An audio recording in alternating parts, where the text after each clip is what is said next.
Police ഉദ്യോഗസ്ഥർ ബലാത്സംഗം ചെയ്തെന്ന പരാതിയിൽ മലപ്പുറം സ്വദേശിനി സ്റ്റേഷനിൽ നേരിട്ടെത്തി പരാതി നൽകി. അഭിഭാഷകർക്കൊപ്പം പൊന്നാനി പോലീസ് സ്റ്റേഷനിലാണ് വീട്ടമ്മ എത്തിയത്.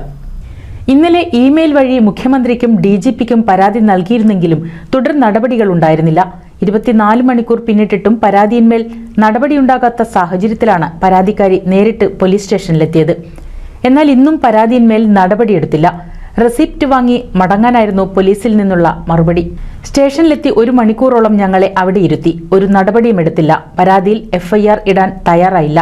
റെസിപ്റ്റ് വാങ്ങി പൊക്കോളൂ എന്നാണ് പറഞ്ഞത്. എന്റെ കേസ് അറ്റൻഡ് ചെയ്യാൻ അവർ തയ്യാറായിരുന്നില്ല. ദേഷ്യം പിടിച്ച പോലെയായിരുന്നു. നല്ല രീതിയിൽ പെരുമാറിയില്ല. അതിജീവിത പറഞ്ഞു. പരാതി കൊടുത്ത് റെസിപ്റ്റ് പോയി മേടിച്ചോന്ന് പറഞ്ഞു. വേറെ എന്നോട് ഒരു കാര്യം ചോദിച്ചില്ല, ഒന്നും വേണ്ടി ദേഷ്യം പിടിച്ചിട്ട് പറഞ്ഞ് പോയിട്ട് റെസിപ്റ്റ് മേടിച്ചോന്ന് പറഞ്ഞു. ഒന്നും പറഞ്ഞില്ല, അതും പറഞ്ഞിട്ടില്ല, ഒന്നും വേണ്ടിയിട്ടില്ല, ഒരു കാര്യം വേണ്ടിയിട്ടില്ല.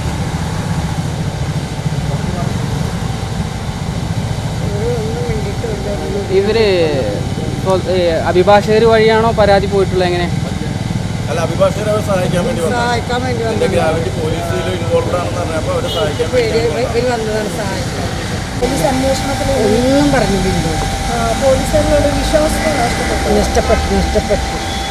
ഒരു ദേഷ്യം പിടിച്ച പോലെയാണ് ഇന്ത്യയോട് പെരുമാറിയിട്ടുള്ളത്. ഒന്നുപോലും ഒന്നും ചോദിച്ചില്ല.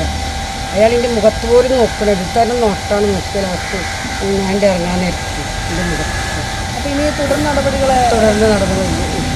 പൊന്നാനി പോലീസ് FIR ഇട്ടാലും ഇല്ലെങ്കിലും നാളെ മജിസ്ട്രേറ്റ് കോടതിക്ക് പരാതി കൈമാറുമെന്നും കേസ് കോടതി കേട്ടാൽ 24 മണിക്കൂറിനുള്ളിൽ FIR ഇടണമെന്നതാണ് നിയമമെന്നും പരാതിക്കാരിക്കൊപ്പമെത്തിയ അഭിഭാഷകൻ പറഞ്ഞു.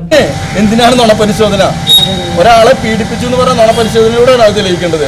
പ്രതിനെ പിടിക്കാൻ വേണ്ടിയിട്ട് ആദ്യം പ്രതിനെ അറസ്റ്റ് ചെയ്യണ്ടേ, എന്നിട്ടല്ലേ നുണപരിശോധന ഒക്കെ നടത്തുക. എന്തിനാണ് വിക്ടിം ഏതെങ്കിലും കേസിൽ വിക്ടിമിന്റെ നുണപരിശോധന നടത്തിയിട്ടാണോ ഈ റേപ്പ് കേസുകളിലൊക്കെ അറസ്റ്റ് ചെയ്തിട്ടുള്ളത്? FIR ചെയ്തിട്ട് നുണപരിശോധന നടത്തിയിട്ടാണോ? അത് എവിടെ കേട്ട് കേൾവികളാണ് നുണപരിശോധന? ഈ വിക്ടിമിന്റെ നിസ്സഹായത കൊണ്ട് വിക്ടിം പറഞ്ഞതാണ് നുണപരിശോധനയ്ക്ക് തയ്യാറാണ്. അങ്ങനെ പറയേണ്ട കാര്യമില്ല. എന്തിനാണ് നുണപരിശോധന നടത്തുന്നത്? ഇവർക്ക് പരാതിയുണ്ട്, ആ പരാതിയിൽ FIR ഇട്ട് അന്വേഷിക്കണം. അതാണ് പോലീസിന്റെ ഡ്യൂട്ടി. അല്ലാണ്ട് ഇവർ നുണപരിശോധന നടത്തില്ല. മറ്റാളുകളെ അറസ്റ്റ് ചെയ്തിട്ട് അവരെ കസ്റ്റഡിയിൽ വെച്ചുകൊണ്ട് അന്വേഷണം നടത്തണം. അവർ ഇതേമാതിരി പുറത്ത് നടക്കാൻ പറ്റില്ല. അവർ പുറത്ത് നടന്നാൽ ഇതേമാതിരി ഡാമേജ് വീണ്ടും ഈ വിക്ടിമിനുണ്ടാക്കും. അത് പാടില്ല, ഒരിക്കലും പാടില്ല. അതേസമയം പരാതി നൽകിയിട്ടും കേസെടുക്കാത്ത പോലീസിന്റെ നടപടിക്കെതിരെ വലിയ പ്രതിഷേധമാണ് ഉയരുന്നത്. ആരോപണ വിധേയരായ പോലീസ് ഉദ്യോഗസ്ഥരെ സംരക്ഷിക്കാനാണ് സർക്കാരിന്റെ നീക്കമെന്നാണ് ആരോപണം. NCV news, Ponnani. പുതുമയണിഞ്ഞ് എടപ്പാൾ. കാലത്തിനൊത്ത മാറ്റവുമായി എടപ്പാളിൽ Vivaha wedding mall, crescent plaza building, Kuttippuram road, Edappal.